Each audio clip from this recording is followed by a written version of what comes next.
On the pumping plant, there's only a couple solenoids. We use the same solenoids on the gantry as well.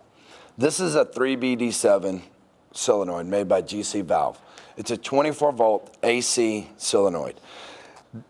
There's usually not a lot of problems with these things. If there is, there's just trash in there or the plunger is stuck. If you are noticing that you're not getting wax when you should be getting wax, we use this for wax and we use this for soap. If you have selected the wax feature on that particular pass, the high pressure wax, and you're not getting high pressure wax out in the wash bay, the way you would want to test this is go to your test screen, see if it's energized, see if the coil is magnetized with a screwdriver. That's the simplest way to do it. Pull the hose off of the bottom, see if fluid is coming out through the solenoid at that point.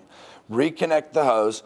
Also, you're going to want to check underneath the clean water tank. There's a 1.5 inch quarter turn valve underneath there.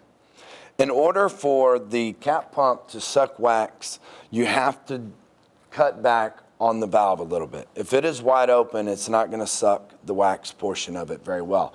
The way you do that is turn on the wax, turn the valve to the off position until the pump starts to cavitate, and then reopen the valve until the pump is running smooth again. At that time, the valve is set to where it should be set.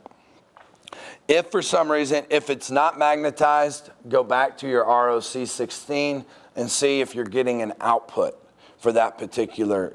If you have it on the test screen, you should be getting an output. And so what you'd want to do is check for 24 volts AC coming out of the relayed output card. If you're getting wax all the time, take it apart. It's simple by removing the nut and pulling the coil off. If you do this and you remain in operation, take a screwdriver and put it in that hole.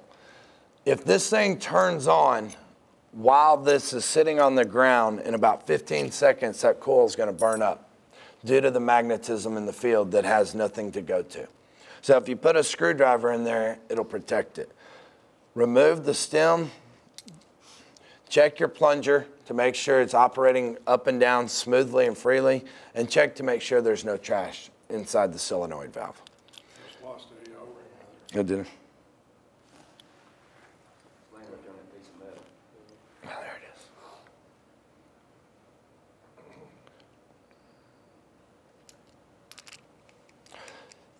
is. You need a spanner. The easiest way to take these apart is with a spanner wrench.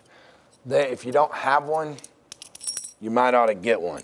They sell two kinds of spanner wrenches. One is a hexagon piece of stainless steel with a hole in the middle that you can put a crescent wrench on. That's the one I suggest getting. It's the one that works the best and it's the simplest to use. The other one is a piece of metal with a V cut out in the middle and two little tits on the end to put in the holes and to open it up. If you put a wrench on the stem, if you have to put a wrench, if you don't have one, and you have to put a wrench on the stem, make sure that you put it on the weld. If you put it below the weld, you will crush the stem. It's hollow in there. Here is solid, so put it here and try to turn it. At the same time, you're probably going to need a pair of needle nose pliers to go in here to turn that as well. You will find this solenoid on high pressure soap and high pressure wax. That's the only two places on the pumping plant we use this solenoid. The high pressure soap option, we use the same chemical as you use for pre-soak, unless otherwise specified. Unless you have specified on the AKO that you want a separate tank and a hydrominder and all that assembly for high pressure soap, then it's gonna use the same chemical as you do for pre-soak. This is a DEMA valve. Again, it's a 24 volt AC coil. All of our solenoids are. This is a 454P DEMA. We use one of these on the pumping plant for undercarriage. We also use a 453P DEMA valve for dump. We dump back when undercarriage turns on. Both solenoids, they're located in the very front of the pumping plant. Both solenoids open up. One of them goes out to the undercarriage spray bar The other one is a dump valve that goes back into the bottom of the clean water 90-gallon tank. The reason we do this is so that we do not flood the vehicles. We dump half the water back into the tank to keep from flooding the vehicles. If you have a wash that every time there's a high pressure pass turned on, the water comes out of the undercarriage spray bar, this valve has trash in it and is open. If you have a wash that every time they put money in and they press the button, undercarriage comes on immediately, that's a different problem. That's an entrance eye problem. That's not a solenoid problem. These either, if you're not getting undercarriage, but the motor's running, it's not opening, or the coil's no longer good and it's no longer pulling in. Again, they're very basic. You just take them apart. If you feel that there's trash in them, check them out. Make sure that they go up and down good. Make sure there's no trash in there, and put them back together. If you are on a location with circulating pre-soak, you will also find one of these on the back of the pre-soak tank. The way circulating pre-soak works is when you deposit money into the auto cashier, that circulating pre-soak is an option as well. When you deposit money into the auto cashier, it tells the pre-soak pump to start to pump, at which time this solenoid on the back of the pre-soak tank will open up. The solenoids out on the gantry will remain shut, and when the fluid gets to the gantry, it will hit a T and come back into this solenoid, which will dump back into the pre-soak tank. In theory, what should happen is by the time the car gets on the treadle, the fluid, the hot fluid in the tank has been pumped out to the gantry, and the cold fluid that was in the boom arm has been returned back into the pre-soak tank. And so hot pre-soak should be being applied to the car at this point. When the car reaches the treadle plate, what happens, this turns off. This solenoid closes, the gantry solenoids open. The pump continues to run. That's all that we do. At which time the unit's moving forward for 1.5 seconds. ProCom Pumps. We use ProCom Pumps to deliver the chemical. They're pretty basic. We use two kinds. We use this kind, which is 100 GPH, and we use another kind, which is a 240 GPH. The 100 GPH is found on your trifoam and your white wall. A 1/3 horsepower motor, a 1/3 horsepower GE motor runs the 100 GPH ProCom pump. On the 240 GPH for the pre-soak, we use a 1/2 horsepower GE motor. The GE motors are wired for 220 volts single phase, unlike the Super Saver, which is 110 volts. You have to set these. We set these at the factory. You have to make sure that they're right when you do the installation. The pressure should be at 50 PSI. If you need to adjust the pressure, remove the acorn nut, and they're both the same, whether it's this one or the larger one. Remove the acorn nut. There is an O-ring inside the acorn nut that keeps this thing from leaking. So don't lose the little O-ring. Decrease the pressure by turning it counterclockwise, turning the screw counterclockwise, decrease the pressure down to around 30 PSI. And then increase the pressure up to 50. When you get to 50, stop at that point. The reason I say to decrease the pressure first is if you go to pre-soak, you may only be able to get 50 or 60 PSI out of there when you're on the test screen. But when the unit goes to the back of the vehicle, the sides will turn off and all of the pre-soak comes out of the boom. If you've cranked this way down, it still says 50, your pressure could go up to 110. At which time the GC valves on the pre-soak on the gantry will slam shut. On the way back, you're not going to get pre-soak out of the gantry. So again, decrease the pressure and then increase it to 50. When you do get to 50 PSI, stop at that point. On the back of the pumping plants, every low pressure function has a check valve, a little black 3/8 poly check valve. What that check valve does is on the blowdown system, which is included with every Water Wizard, in your installation kit, you'll get a thermostat. The thermostat is, you hook the thermostat up and you wire it in so that the unit will blow down in cold climates. The way you hook that up is you run a 2-conductor cable from this panel. One wire goes to 24 volts DC negative. The other wire will go to the number 7 input on the ID16, and you will wire the thermostat to open on rise. When the temperature falls below the specified setting, it will send a signal to the number 7 input telling the blowdown to come on. The check valves, they serve a purpose to keep the air from flowing back into and blowing out the fluid in the ProCom pump, which would cause the ProCom pump to run dry on the next car and burn up. And so if you have a system without the check valves, you need to call us next week, let us know, and we'll get you some check valves.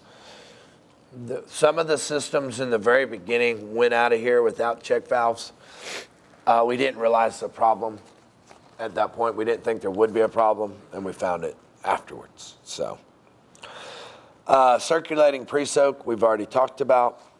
Cat pump, that's a 35-35 cat pump. It's run by a 25 horsepower motor. It will deliver 35 gallons a minute at 1,000 PSI. We recommend to keep the unit at 1,000 PSI.